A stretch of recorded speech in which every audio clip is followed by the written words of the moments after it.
Olha só que telão bonito, reunindo o Hulk do Galo e Gabigol do Cruzeiro. É amistoso, né, Florida Cup. Eu vou começar contigo, o Capita já vai tabelando já as declarações. Mas o pau cantou nesse jogo, Capital. Olha só, suave na nave.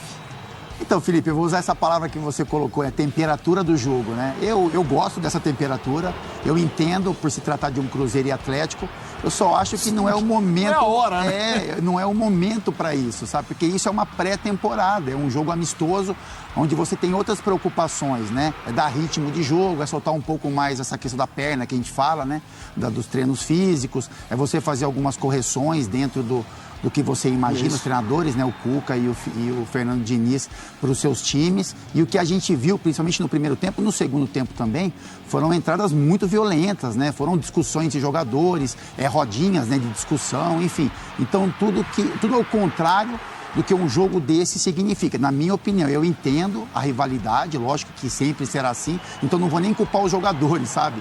Eu acho que assim, a partir do momento que você veste a camisa do seu clube, que você veste a camisa de Cruzeiro, de Atlético Mineiro, que o campo está cheio e que você tem que representar essas cores, você tem que levar essa questão de rivalidade a sério. Eu só acho que o momento não é o mais apropriado para um jogo desse nível, dessa competitividade, e os jogadores nem estão preparados para isso. A gente imagina que isso vai acontecer de uma forma mais justa, correta, digna desses jogadores, mas pro meio do ano, enfim, quando afunila essas competições. A gente vai comentar mais com o Eugênio Leal e Elton Serra. Vamos só ver os lances finais para ouvir os jogadores também. Vimos aí bastante movimentação no Gabigol, chances um pouco mais no Cruzeiro, melhor. Exatamente. E estão chegando as declarações. Vamos ouvir os personagens. A evolução, a gente evoluiu do jogo de São Paulo para cá, a gente acertou praticamente todas as subidas de pressão, a marcação mais alta, a gente não ofereceu praticamente nada pro Atlético o jogo todo, e teve um volume grande de ataque, tanto do lado esquerdo como do lado direito, chute fora da área, então acho que foi um menu meio completo. O começo do jogo foi um pouco mais amarrado, jogo muito faltoso e o jogo não estava andando muito, mas de maneira geral acho que a equipe jogou bem e mostrou a evolução do jogo de São Paulo para hoje. Os jogadores que entraram no final, em sua maioria, iniciar o jogo, obviamente. A gente era uma coisa programada, a gente fez essa opção. A gente poderia, senão a gente ia ter que deslocar metade do time para lá, e aqui ter 13, 14 jogadores, ia ficar um negócio meio monstruoso. Então, o futebol ele devia ser uma coisa mais harmônica, para ser algo mais bonito de ser tratado. Não do jeito que parece que a federação faz de um jeito, não se preocupa com os clubes, não se preocupa com o torcedor, porque o torcedor, ele quer ver espetáculo de qualidade. Então, assim, como é que a gente vai jogar hoje contra o Atlético? Pior que isso, que o jogo estava marcado para hoje, para a estreia contra o Tombense. Então, amanhã a gente vai ter um time cansado, senão ia ter que ter um time de sub-20, mas nem de sub-20 daria, porque o sub-20 está na Taça São Paulo. Então ficou uma coisa assim meio estranha. Deveria ser algo mais harmônico, as pessoas pensarem mais no todo, porque o futebol brasileiro ganharia muito se isso acontecesse. Muito positivo, né? Foi ótimo. Você uniu o grupo tá unido, tá voltando unido, né? Foi muito bom, nós jogamos grandes clássicos, né? Não ganhamos, mas também não perdemos. Então nós estamos embora tranquilo, esperando um dia melhor, que o torcedor tenha dias maravilhosos no próximo ano. De uma maneira geral, sim. A gente sai satisfeitos porque não tem como exigir de um atleta, né, o que ele não pode te dar no momento. A gente está 7 dias treinando, intercalando aí treinos físicos com 3 treinos técnicos apenas, né? E essa viagem também, que é uma viagem longa, e chegamos, não quero fazer comparativo com o adversário, mas numa condição inferior, né? O adversário já estava aqui uma semana, tem uma semana a mais de treino e uma exposição a um jogo perigoso como esse era para nós. O Cruzeiro com 7, 8, 9 contratações recentes, né? O Astral lá em cima e a gente com 7, 8, 9 saída de jogadores. Agora, pontualmente, a gente está recompondo e certamente nós vamos fortalecer o nosso elenco e fortalecer o nosso time com o trabalho. Você pode ter certeza que daqui uma semana as pernas vão estar bem mais soltas do que hoje. Cara, eu fiquei um pouco assustado, tanta falta que teve, né, no começo do jogo, tipo um Palmeiras e Corinthians, né, então, mas aqui foi um pouco mais sinistro, mas vou me acostumar e me adaptar o mais rápido possível. Vamos lá, essa declaração do menino, né? Muito boa. Mas vamos lá, equilíbrio do clássico. Jogos Atlético e Cruzeiro disputados fora de Belo Horizonte. Vitórias do Galo 6, empates 5, vitórias do Cruzeiro 5. Fonte memória atleticana realmente bastante equilibrada. Eu vou jogar pro Elton. Nessa pegada do jogo, mas de muita briga. A declaração do Gabriel Menino é muito boa, né? Fiquei meio assustado, né? Tipo, eu acho que ele começou a ver, gente, o que a gente tá fazendo aqui? Me contaram numa festa de família e tá todo mundo aí animado. Na Disney, né? Na Disney, Orlando, exato, aquele Disney, ambiente. Orlando, tapa na cara. Um dia antes eles foram no parque juntos pra promover o jogo Montanha-Russa. Isso, mundo feliz. O menino foi muito bem, né? Futebol brasileiro é bom meio demais, sinistro, cara. Hein? Ô, Elton, fala aí, Elton, desse mundo sinistro de Cruzeiro e Galo. Ele achou que ia ver a fada, acabou entrando na casa do terror, né? É bem diferente mesmo. Mas estava acostumado com isso em outro grande clássico do futebol brasileiro, mas realmente subiu um pouco o tom, né? Eu acho que esqueceram que de fato é pré-temporada. Foi um jogo onde os dois técnicos, inclusive, deixaram os jogadores mais minutos em campo, e o que significa que há uma tentativa também de acelerar esse processo de entrosamento, de ritmo de jogo para começar a temporada. O Atlético, a gente viu o Cruzeiro mudar todos os jogadores e o Atlético não. Isso dá uma exata noção dos elencos das duas equipes, né?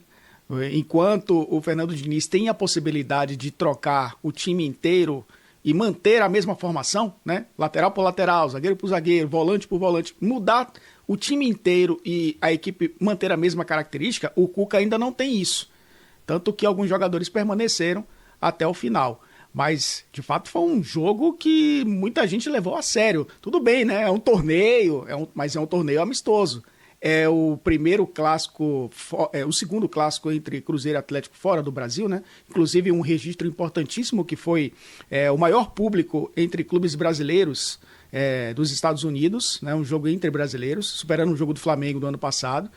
E isso também dá a exata noção do tamanho desse clássico. Acho que levaram a sério demais, mas deu para perceber o tamanho do problema de cada um. Acho que o problema do Diniz é menor hoje do que o do Cuca. E isso ficou bem claro quando o Diniz teve a possibilidade de deixar mais jogadores descansarem em relação a essa equipe do Atlético que está sendo montada ainda para a temporada.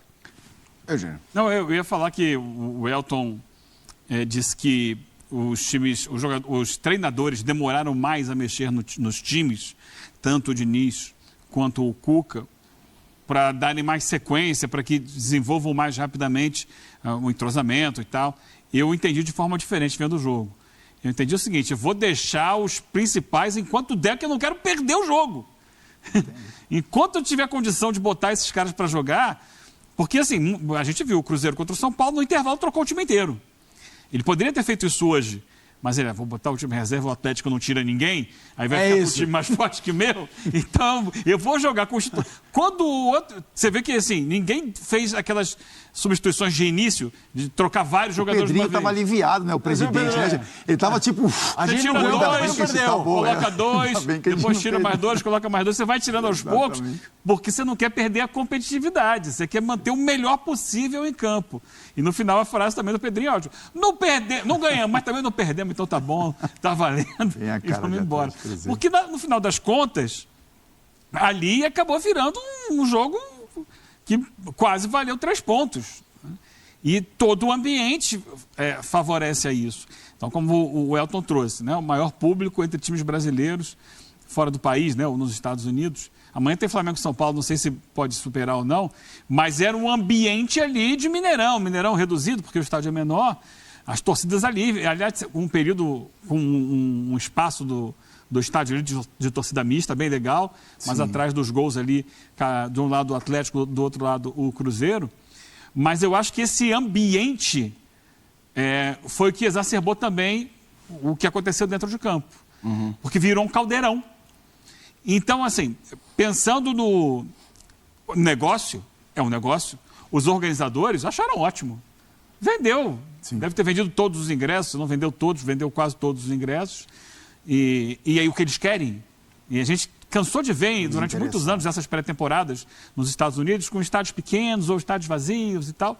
Hoje não, hoje tinha clima de jogão mesmo. Clima de final. Ambiente de jogão. Isso, para quem está promovendo, é ótimo, porque tem um retorno. Agora, para os técnicos é ruim, porque a pior coisa do mundo para o Atlético, não tem uma semana de reunião dos jogadores e já vai para um clássico no estádio fervendo.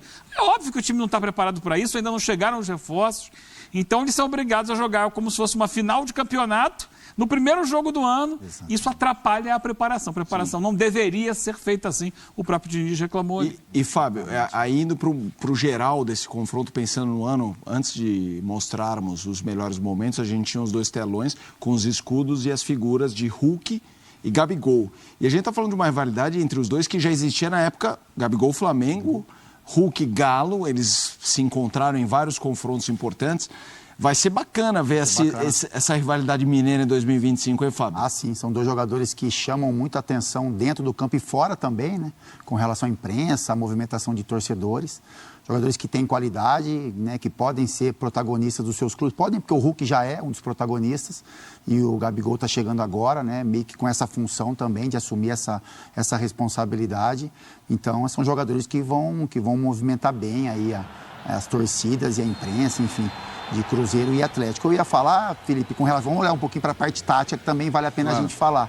A sacada não, a maneira como o Fernando Diniz está olhando para essa formação de frente, né? A gente ficou na dúvida como é que seria, como é que Gabigol, Dudu, enfim, se o Cruzeiro usaria um jogador, o Dudu pela direita, um jogador de beirada realmente pela esquerda, com o Gabigol um pouco mais centralizado. E aí o que ele está desenhando é o Gabigol centralizado com o Matheus Pereira quase que fazendo esse segundo homem de ataque, né? O Matheus Pereira muito próximo do Gabigol, próximo realmente ali da área, né? Para fazer uma tabela, um arremate de fora da área. E ele está usando o Eduardo pelo lado direito e o Dudu pelo lado esquerdo no momento de recomposição.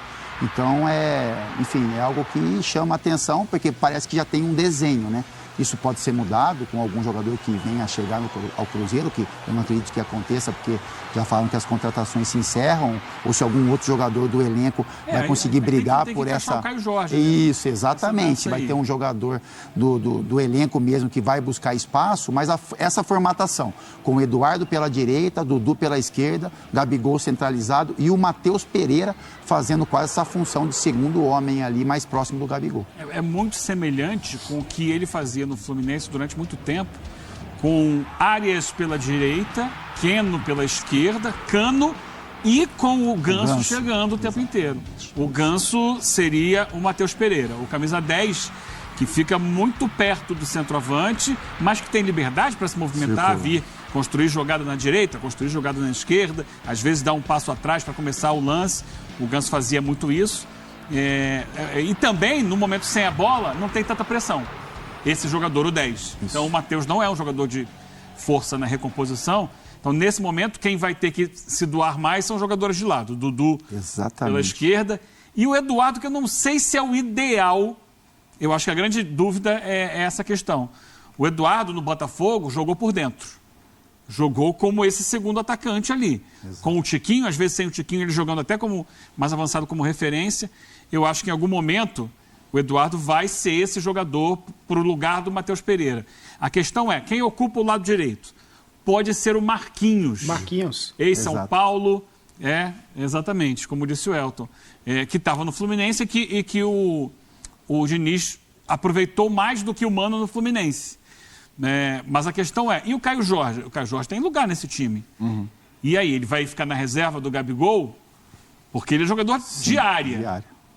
Se você tem ali um que é o Gabigol, o outro que é o Matheus Pereira, nenhum dos dois sai do time. O Caio Jorge perde espaço ou vai fazer ele, Caio Jorge, pela direita para recompor, mais jovem? Mas não é exatamente a função dele. Eu acho que é a grande dúvida que tem para encaixar quando o Caio Jorge estiver 100% pronto para jogar.